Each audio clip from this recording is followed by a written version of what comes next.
ओम शांति। आज 20 सितंबर 2024 के साकार मधुरमा वाक्य हैं मधुबन से। मीठे बाप दादाजी ने कहा, मीठे बच्चे, तुम्हें बाप समान खुदाई खिदमतगार बनना है।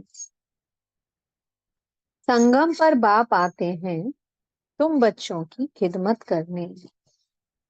प्रश्न है, ये पुरुषोत्तम संगम युग ही सबसे सुहावना और कल्याणकारी है, कैसे? उत्तर है, इसी समय तुम बच्चे, स्त्री और पुरुष दोनों ही उत्तम बनते हो। ये संगम युग है ही कलयुग अंत और सतयुग आदि के बीच का समय। इस समय ही बाप तुम बच्चों के लिए ईश्वरीय यूनिवर्सिटी खोलते हैं, जहां तुम मनुष्य से देवता बनते हो।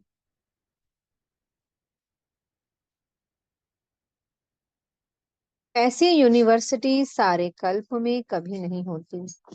इसी समय सबकी सदगति होती है। ओम शांति। रूहानी बाप रूहानी बच्चों को बैठ समझाते हैं। यहाँ बैठे बैठे एक तो तुम बाप को याद करते हो, क्योंकि वह पतित पावन है। उनको याद करने से ही पावन सतो प्रधान बनने की तुम्हारी एम है। ऐसे नहीं, सतो तक एम है। सतो प्रधान बनना है, इसलिए बाप को भी जरूर याद करना है। फिर स्वीट होम को भी याद करना है।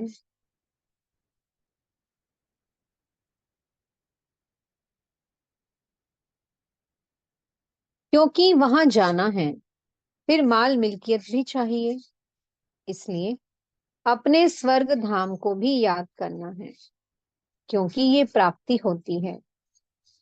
बच्चे जानते हैं हम बाप के बच्चे बने हैं। बरोबर बाप से शिक्षा लेकर हम स्वर्ग में जाएंगे, नंबरवार पुरुषार्थ अनुसार। बाकी जो भी जीव की आत्माएं हैं वह शांति धाम में चली जाएंगी। घर तो जरूर जाना है। बच्चों को ये भी मालूम हुआ, अभी है रावण राज्य। इसकी भेंट में सत्य को फिर नाम दिया जाता है राम राज्य। दो कला कम हो जाती हैं। उनको सूर्यवंशी, उनको चंद्रवंशी कहा जाता है। जैसे क्रिश्चियन की डिनाइस्टी एक ही चलती है, वैसे ये भी है एक ही डिनाइस्टी।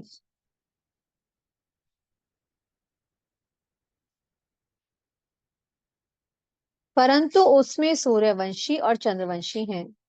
ये बातें कोई भी शास्त्रों में नहीं है। बाप बैठ समझाते हैं, जिसको ही ज्ञान अथवा नॉलेज कहा जाता है। स्वर्ग स्थापन हो गया, फिर नॉलेज की दरकार नहीं। ये नॉलेज बच्चों को पुरुषोत्तम संगम युग पर ही सिखलाई जाती है। तुम्हारे सेंटर्स पर व म्यूजियम में बहुत बड़े बड़े अक्षरों में जरूर लिखा हुआ हो कि बहनों और भाइयों, ये पुरुषोत्तम संगम युग है जो एक ही बार आता है। पुरुषोत्तम संगम युग का अर्थ भी नहीं समझते हैं तो ये भी लिखना है, कलयुग अंत और सतयुग आदि का संगम। तो संगम युग सबसे सुहावना कल्याणकारी हो जाता है। बाप भी कहते हैं, मैं पुरुषोत्तम संगम युग पर ही आता हूँ। तो संगम युग का अर्थ भी समझाया है, वैशाल्य का अंत, शिवालय का आदि। इसको कहा जाता है पुरुषोत्तम संगम युग। वहां सब है, बाबा ने कहा, यहाँ सब है विकारी और वहां सब है निर्विकारी। तो जरूर उत्तम तो निर्विकारी को कहेंगे ना। पुरुष और स्त्री दोनों उत्तम बनते हैं, इसलिए नाम ही है पुरुषोत्तम। इन बातों का बाप और तुम बच्चों के सिवाय किसको पता नहीं है कि ये संगम युग है। किसको ख्याल में नहीं आता कि पुरुषोत्तम संगम युग कब होता है। अभी बाप आए हुए हैं, वो है मनुष्य सृष्टि का बीज रोग। उनकी ही इतनी महिमा है। वो ज्ञान का सागर, आनंद का सागर है, पतित पावन है। ज्ञान से सद्गति करते हैं, ऐसे तुम कभी नहीं कहेंगे कि भक्ति से सद्गति, ज्ञान से सद्गति होती है। और सद्गति है ही सत्युग में। तो जरूर कलयुग का अंत और सत्युग के आदि के असंगम पर आएंगे। कितना क्लियर कर बाप समझाते हैं।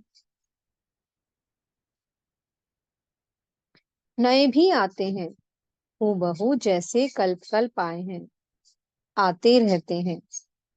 राजधानी ऐसे ही स्थापन होती होनी है। तुम बच्चों को मालूम है, हम खुदाई खिदमतगार सच्चे सच्चे ठहरे। एक को थोड़ी पढ़ाएंगे, एक पढ़ते हैं, फिर इन द्वारा तुम पढ़कर औरों को पढ़ाते हो। इसलिए यहाँ ये बड़ी यूनिवर्सिटी खोलनी पड़ती है। सारी दुनिया में और कोई यूनिवर्सिटी है ही नहीं। ना कोई दुनिया में जानता है कि ईश्वरीय यूनिवर्सिटी भी होती है। अभी तुम बच्चे जानते हो, गीता का भगवान शिवाकर ये यूनिवर्सिटी खोलते हैं, नई दुनिया का मालिक देवी देवता बनाते हैं। इस समय आत्मा जो तमो प्रधान बन गई है, फिर उसको ही सतो प्रधान बनना है। इस समय सब तमो प्रधान है ना।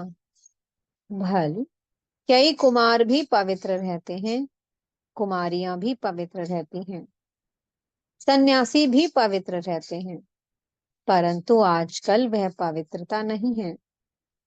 पहले पहले जब आत्माएं आती हैं, वह पवित्र रहती हैं, फिर अपवित्र बन जाती हैं। क्योंकि तुम जानते हो, सतो प्रधान, सतो रजो तमो से सबको पास होना होता है। अभी बाप सम्मुख बैठ समझाते हैं।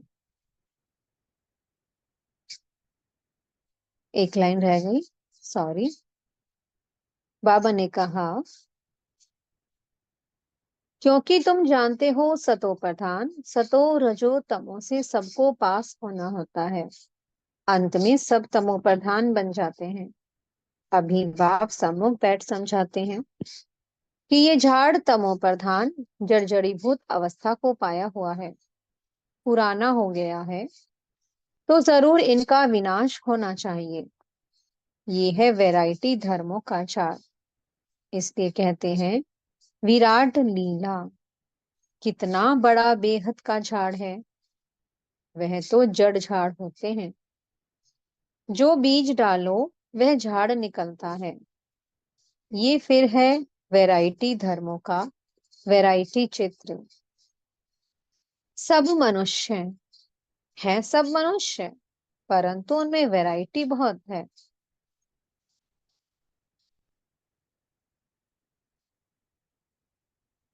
इसलिए विराट लीला कहा जाता है। सब धर्म कैसे नंबरवार आते हैं, ये भी तुम जानते हो। सबको जाना है, फिर आना है। ये ड्रामा बना हुआ है भी कुदरती ड्रामा। कुदरत ये है जो इतनी छोटी सी आत्मा अथवा परमात्मा में कितना पार्ट भरा हुआ है।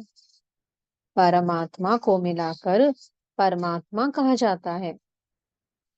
तुम उनको बाबा कहते हो, क्योंकि सभी आत्माओं का वह सुप्रीम बाप है ना। बच्चे जानते हैं आत्मा ही सारा पाठ बजाती है। मनुष्य ये नहीं जानते। वह तो कह देते कि आत्मा निर्लेप है। वास्तव में ये अक्षर रॉन्ग है।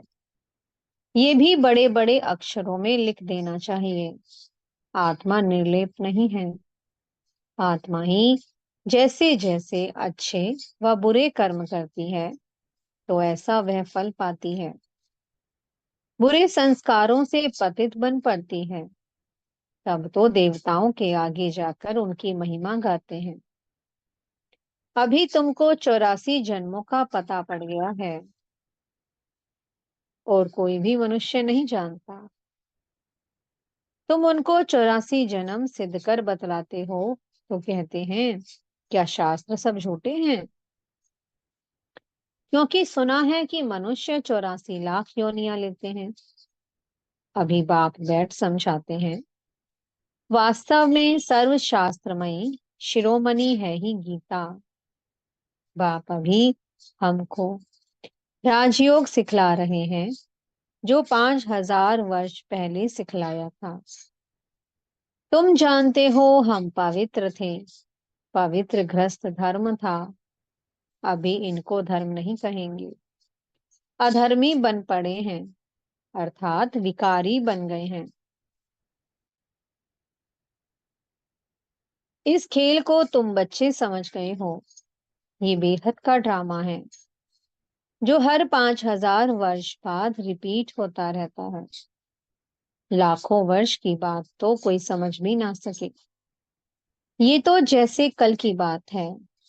तुम शिवालय में थे, आज वैशाल्य में हो, फिर कल शिवालय में होंगे। सत्य को कहा जाता है शिवालय, त्रेता को सेमी कहा जाता है। इतने वर्ष वहां रहेंगे, पुनर्जन्म में तो आना ही है। इनको कहा जाता है रावण राज्य। तुम आधा कल पतित बने, अब बाप कहते हैं गृहस्थ व्यवहार में रहते कमल फूल समान पवित्र बनो। कुमार और कुमारियां तो हैं ही पवित्र। उन्हों को फिर समझाया जाता है, ऐसे गृहस्थ में फिर जाना नहीं है, जो फिर पवित्र होने का पुरुषार्थ करना पड़े। भगवान उवाच है कि पावन बनो, तो बेहद के बाप का मानना पड़े ना। तुम ग्रस्त व्यवहार में रहते कमल फूल समान रह सकते हो, फिर बच्चों को पतित बनने की आदत क्यों डालते हो? जबकि बाप 21 जन्मों के लिए पतित होने से बचाते हैं। इसमें लोक लाज, कुल की मर्यादा भी छोड़नी पड़े। ये है बेहद की बात। बैचलर्स तो सब धर्मों में बहुत रहते हैं, परंतु सेफ्टी से रहना जरा मुश्किल होता है। फिर भी रावण राज्य में रहते हैं ना। विलायत में भी ऐसे बहुत मनुष्य शादी नहीं करते हैं, फिर पिछाड़ी में कर लेते हैं, कंपेनियनशिप के लिए। उन्हें एक साथी की जरूरत है, तो फिर बाद में शादी कर लेते हैं। क्रिमिनल आई से नहीं करते हैं वो। ऐसे भी दुनिया में बहुत होते हैं, पूरी संभाल करते हैं। फिर जब मरते हैं तो कुछ उनको देकर जाते हैं, कुछ धर्माऊ लगा देते हैं,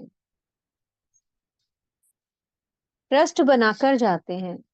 विलायत में भी बड़े बड़े ट्रस्ट होते हैं, जो फिर यहाँ भी मदद करते हैं। यहाँ ऐसा ट्रस्ट नहीं होगा जो विलायत को भी मदद करे। यहाँ तो गरीब लोग हैं, क्या मदद करेंगे? वहां तो उन्हों के पास पैसे बहुत हैं। भारत तो गरीब है ना। भारतवासियों की क्या हालत है। भारत कितना सरताज था। कल की बात है, खुद भी कहते हैं 3000 वर्ष पहले पैराडाइज था। बाप ही बनाते हैं। तुम जानते हो बाप कैसे ऊपर से नीचे आते हैं, पतितों को पावन बनाने। वो है ही ज्ञान का सागर। पतित पावन सर्व का सद्गति दाता अर्थात सबको पावन बनाने वाला। तुम बच्चे जानते हो मेरी महिमा तो सब गाते हैं। मैं यहाँ पतित दुनिया में ही आता हूँ तुमको पावन बनाने। तुम पावन बन जाते हो तो फिर पहले पहले पावन दुनिया में आते हो, बहुत सुख उठाते हो, फिर रावण राज्य में गिरते हो। बल गाते तो हैं परमपिता परमात्मा। ज्ञान का सागर, शांति का सागर पतित पावन है। परंतु पावन बनाने के लिए कब आएंगे ये कोई भी जानते ही नहीं है। बाप कहते हैं तुम मेरी महिमा करते हो ना, अब मैं आया हूँ तुमको अपना परिचय दे रहा हूँ। मैं हर 5000 वर्ष के बाद इस पुरुषोत्तम संगम युग पर आता हूँ। कैसे आता हूँ वो भी समझाता हूँ। चित्र भी है। ब्रह्मा कोई सूक्ष्म बतन में नहीं होता है। ब्रह्मा यहाँ है और ब्राह्मण भी यहाँ है, जिसको ग्रेट ग्रेट ग्रैंडफादर कहा जाता है, जिसका फिर सीजरा बनता है। मनुष्य सृष्टि का सीजरा तो प्रजापिता ब्रह्मा से ही चलेगा ना। प्रजापिता है तो जरूर उनकी प्रजा होगी। कुख वंशावली तो हो ना सके, जरूर एडॉप्टेड होंगे। ग्रेट ग्रेट ग्रैंडफादर है तो जरूर एडॉप्ट किया होगा। तुम सब एडॉप्टेड बच्चे हो। अभी तुम ब्राह्मण बने हो, फिर तुमको देवता बनना है। शूद्र से ब्राह्मण, फिर ब्राह्मण से देवता। ये बाजोली का खेल है। विराट रूप का भी चित्र है ना, वहां से सबको यहाँ आना है जरूर। जब सब आ जाते हैं फिर क्रिएटर भी आते हैं। वह क्रिएटर डायरेक्टर है, एक्ट भी करते हैं। बाप कहते हैं हे आत्माएं तुम मुझे जानते हो। तुम आत्माएं मेरे सब बच्चे हो ना। तुमने पहले सत्युग में शरीरधारी बन कितना अच्छा सुख का पाठ बजाया। फिर 84 जन्म बाद तुम कितना दुख में आ गए हो। ड्रामा के क्रिएटर, डायरेक्टर, प्रोड्यूसर होते हैं ना। ये है बेहद का ड्रामा। बेहद ड्रामा को कोई भी जानते नहीं है। भक्ति मार्ग में ऐसी ऐसी बातें बताते हैं जो मनुष्यों की बुद्धि में वही बैठ गई हैं। अब बाप कहते हैं मीठे मीठे बच्चों, ये सब भक्ति मार्ग के शास्त्र हैं। भक्ति मार्ग की ढेर सामग्री है। जैसे बीज की सामग्री झाड़ है, इतने छोटे बीज से झाड़ कितना अथाह फैल जाता है। भक्ति का भी इतना विस्तार है। ज्ञान तो बीज है, उसमें कोई भी सामग्री की दरकार नहीं रहती है। बाप कहते हैं अपने को आत्मा समझ बाप को याद करो। और कोई व्रत नियम नहीं है, ये सब बंद हो जाता है। तुमको सदगति मिल जाएगी, फिर कोई बात की दरकार नहीं। तुमने भी बहुत भक्ति की है, उसका फल तुमको देने के लिए आया हूँ। देवताएं शिवालय में थे ना, तब तो मंदिर में जाकर उन्हों की महिमा गाते हैं। अब आप समझाते हैं मीठे मीठे बच्चों, मैंने 5000 वर्ष पहले भी तुमको समझाया था कि अपने को आत्मा समझो। देह के सब संबंध छोड़ मुझे एक बाप को याद करो, तो इस योग अग्नि से तुम्हारे पाप भस्म हो जाएंगे। बाप जो कुछ अभी समझाते हैं कल कल्प समझाते आए हैं। गीता में भी कोई कोई अक्षर अच्छे हैं। मन मना भव अर्थात मुझे याद करो। शिव बाबा कहते हैं मैं यहाँ आया हूँ, किसके तन में आता हूँ वो भी बताता हूँ। ब्रह्मा द्वारा सब वेद शास्त्रों का सार तुमको सुनाता हूँ। चित्र भी दिखाते हैं, परंतु अर्थ नहीं समझते। अभी तुम समझते हो।